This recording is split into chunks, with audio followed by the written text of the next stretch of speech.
Et puisque c'est votre domaine de compétence, sont également quelque chose qui peut entraîner des problématiques juridiques et judiciaires. Oui. Donc le moins pénalisant, c'était de tenir les jeux, Oui.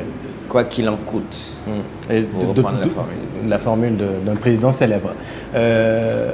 Si on revient, parce que vous avez lâché le mot, qui va payer justement sur le plan économique, quels seront les impacts de ce huis clos? Enfin, les impacts, c'est sûr qu'il y aura des impacts, puisque je crois que le gouvernement du Japon, jusqu'à une date récente, ne voulait même pas délivrer de visa.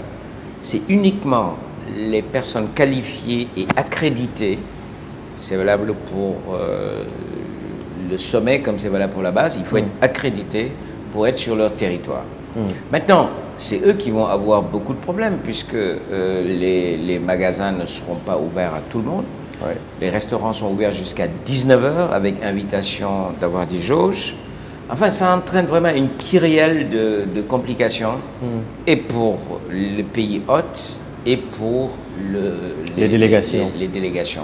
Mais est-ce qu'ils pouvaient faire autrement? Ouais. Je ne sais pas. Bonne question. Et rappelons que les JO devaient se tenir en 2020. À cause de la pandémie actuelle, ils ont été donc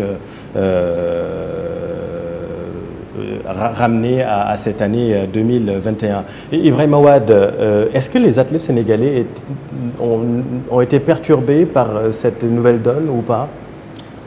Personnellement, je dirais non. Je dirais non parce que si on peut dire, ça a donné peut-être une année supplémentaire de préparation, si on peut le dire ainsi. Et non, les choses se sont passées normalement en termes de qualification.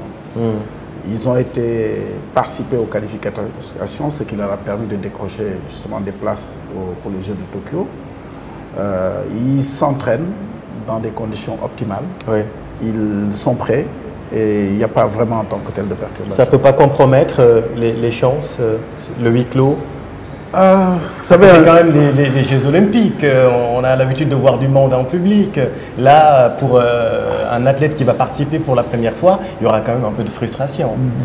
En principe, oui. En principe. Je dis oui parce que normalement un athlète il a besoin d'être galvanisé, d'être supporté.